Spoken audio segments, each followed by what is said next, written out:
सभी दर्शकों का मैं रवि मोहन आपका स्वागत करता हूं।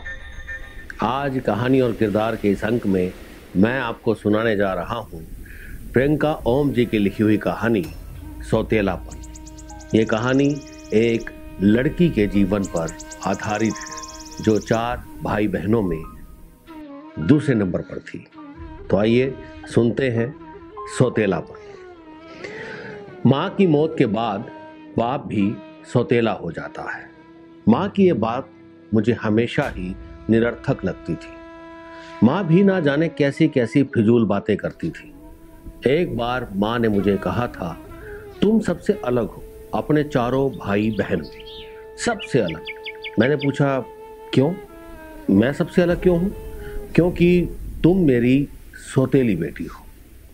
माँ के कहने पर मैं चौंक गई थी। अगर मैं सौतेली हूं तो फिर मुझसे इतना प्यार क्यों करती हो? तो माँ ने हंसकर कहा था, क्योंकि तुम सौतेली हो। मेरा मन माँ के इस जवाब से संतुष्ट नहीं हुआ था। मैंने फिर पूछा, तुम्हारे पास कैसे आई? माँ ने थोड़ा गंभीर होते हुए कहा था, एक सुबह तुम मुझे बाहर कचरे में पड़ी हुई मिली थी। मेरा मन व्यथित हो रहा था, किंतु फिर भी मैंने माँ से कहा, लेकिन मैं तो बिल्कुल तुम्हारे जैसी दिखती हूँ। माँ ने थोड़ा गंभीर होते हुए कहा था, क्योंकि तुम मेरे साथ रहती हो, इसीलिए। मेरा सबसे अलग होने के कारण माँ का मुझे सौतेली कहना मेरे चेतन अवचेतन मन में कहीं ना कहीं बैठ गया था। जबकि 4 भाई बहनों में माँ का मुझसे ही सबसे अधिक स्नेह था, जो मुझे हमेशा ही ये यकीन दिलाता था कि माँ ने सिर्फ मेरे साथ ये परिहास किया था।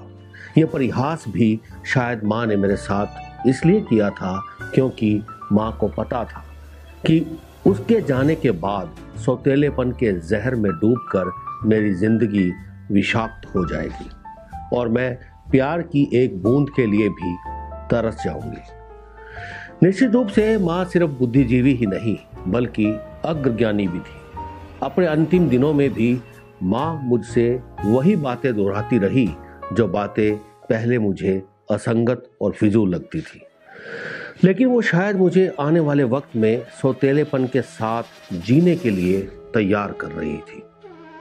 खैर, एक और परिहास में ही मुझे सौतेला कहना तो दूसरी ओर मेरी जन्म से जुड़ी माँ की स्मृतियां, ये 2 बातें एक दूसरे से बिल्कुल भी मेल नहीं खाती थी। माँ को हमेशा ही ये लगता था कि शायद ईश्वर मुझे बेटा बनाना चाहते थे, किंतु गलती से बेटी बना दिया। कहती थी, जब पहली बार तुम्हें देखा तो तुम बिल्कुल लड़के जैसी लगी थी और मैंने तुम्हें बेटा समझ लिया। अब एक नवजात शिशु के सिर्फ चेहरे को देखकर किसी को बेटा या बेटी होने का भ्रम कैसे हो सकता है? लेकिन इसे आप माँ की मासूमियत कहिए या दिल में बेटा पाने की तीव्र ललक। माँ को मेरे बेटा होने का भ्रम हुआ था और उसने मेरी परवरिश एक बेटे की तरह ही की थी। मुझसे अधिक प्यार की वजह से ही मेरा झुकाव माँ की तरफ ज्यादा था। मेरे सपने और मेरी कहानियां माँ के बगैर अधूरे थे। मैं उससे अक्सर कहती, जब मैं पैसे कमाऊंगी तो समंदर पार किनारे घर बनाऊंगी जिसमें सिर्फ मैं और तुम रहेंगे। हाँ, पर मैं घर की रखवाली के लिए 2 डाबरमैन रखूंगी। माँ मेरी इस बात पर सिर्फ हंसती थी और मैं चिढ़ जाती थी। मम्मा, ये जोक नहीं है।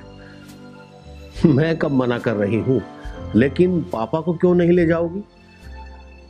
माँ के इस सवाल पर मैं हमेशा ही चुप हो जाती थी। एक दिन के आगे पीछे जब ताई जी ने बेटा और माँ ने मुझे जना, तो फिर माँ ने तीसरे बच्चे के लिए ये कहकर मना कर दिया था कि खानदान का नाम आगे ले जाने वाला आ गया है। और उस समय सभी ने इस बात का समर्थन भी किया था। लेकिन जैसा कि हर बड़े घर में होता है, ऐसी भावनात्मक राजनीति हुई कि एक और बेटी और फिर एक बेटा होने के बाद ही माँ ने बस कहा। 4 बच्चों में मैं दूसरे नंबर पर थी, यानी मंजली। मंजली के बारे में भी मेरे घर में बहुत सारी भ्रांतियां हैं। जैसे बाकी की तुलना में मंजली संतान हमेशा ही दुखों का भागी होती है, उसका जीवन कष्टपूर्ण होता है, आदि इत्यादि। इन भ्रांतियों की अपनी कई वजह भी थी और कई प्रमाण भी थे। अंततः मेरे अवसादित जीवन में भी मंजली संतान के साथ जुड़े सभी पूर्वाग्रहों को सही प्रमाणित किया। सौतेलापन मुझे विरासत में मिला था। कोई गड़ा हुआ धन या जमीन जो जायदाद की तरह नहीं, बल्कि बीमारी के रूप में। एक जेनेटिक बीमारी पिछली 3 पीढ़ियों से चली आ रही थी।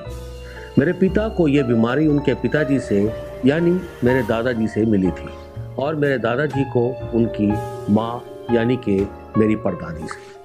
मेरी परदादी निश्चय ही यह बीमारी अपने मायके से